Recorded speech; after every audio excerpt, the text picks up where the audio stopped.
The red dust of Mars clung to every surface, coating our suits and equipment in a fine layer of grit. I had thought we had survived the alien skirmishes in the northern colony, but as we approached the secondary outpost, I realized the danger was far from over. Shadows shifted unnaturally across the horizon creatures, unlike anything in our databases, moving with coordinated precision. Their limbs were elongated, their exoskeletons gleaming faintly in the Martian sun, and their eyes burned with an intelligence that made my blood run cold. Every instinct screamed at me to retreat, but the colony's survivors needed us. Our team advanced cautiously, scanning the terrain for traps. Communication between us was minimal. The aliens seemed capable of intercepting frequencies, anticipating our moves before we made them. Suddenly, one of their scouts lunged from behind a ridge, faster than any human reaction could allow. I fired, and the plasma rounds struck, but the creature barely slowed. It fell back, only to rejoin others already encircling us. Mars itself seemed to conspire against Usta. Thin atmosphere offered little protection, and the dust storms reduced visibility to near zero. I shouted commands, but the team was scattered. We relied on instinct and training, darting from rock to rock, avoiding the aliens' long-range plasma emitters. Every encounter was deadly, and every second counted. One of the engineers, Samita, was hit while covering our rear. I dragged her behind a jagged outcrop, stabilizing her bleeding arm while fending off another alien with a heavy tool. The exoskeletons deflected most conventional weapons, forcing us to improvise. Fire, sound, and electromagnetics became our allies in a war where brute force alone was futile. As night fell, the red horizon turned black, the alien silhouettes becoming harder to track. I activated infrared scanning, revealing dozens more approaching from the ridges. It was then I realized the aliens weren't just hunting, they were strategizing, coordinating attacks, and adapting to our tactics. Every trap we tried to set was bypassed before completion. We were outnumbered, outgunned, and trapped in the very land we had sought to colonize. Then came the shockwave. The ground trembled violently, sending dust into swirling vortices. A massive shadow crossed the sky, a capital alien craft, unlike anything we had ever imagined, hovering with thrusters that seemed to defy Martian atmosphere. The ground forces retreated slightly, their movements more deliberate. The craft's energy shields flared, casting crimson light across the dunes. I realized that this wasn't a simple invasion. It was a coordinated strike, and the aliens had superior technology designed for precise domination. I rallied the remaining team members, improvising defensive positions inside the partially constructed outpost.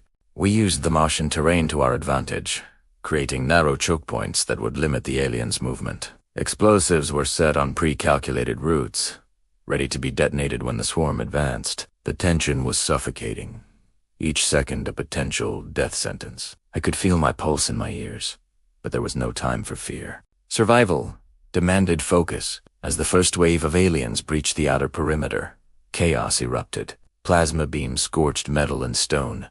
Screams of both human and alien pierced the thin Martian air, and dust clouds hid friend from foe. I led a counterattack with the heaviest weapons we had, targeting jointed limbs and vulnerable joints. Some aliens fell, but others adapted instantly, closing ranks and continuing the assault with terrifying precision. It became clear that brute force would not win this battle. Strategy, improvisation, and exploiting the few weaknesses in their formation were our only chance. Hours seemed to pass like minutes. The red sky darkened with Martian dust storms, lightning-like discharges from alien energy weapons, illuminating the battlefield intermittently. Samira's condition worsened, but we had no choice but to keep moving. Every step, every breath, felt like it might be our last. And then, amidst the chaos, I saw something incredible, a momentary pause in the alien assault, as if their hive mind had detected a pattern we had overlooked. Using that moment, I ordered a concentrated strike, activating our pre-planted explosives in a chain reaction that obliterated a portion of the swarm and created a temporary gap in their forces. It was our chance. We moved swiftly, evacuating survivors and retreating toward the secondary landing zone, using the shadows of jagged rock formations to shield us from aerial surveillance. Every corner of the terrain held potential ambushes, and every alien we bypassed seemed aware of our presence. But determination carried us forward.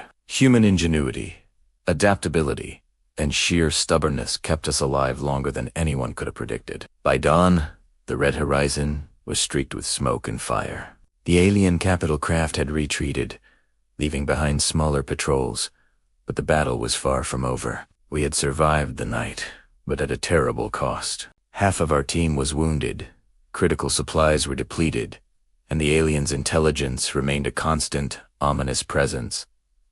Mars had proven that survival required more than courage. It required cunning, adaptability, and understanding the enemy's thought patterns better than our own. I recorded a final log for the survivors before moving toward the extraction point. "Mars is alive," I said, voice shaking but resolute. "Not with air, not with water, but with intelligence, strategy, and intent.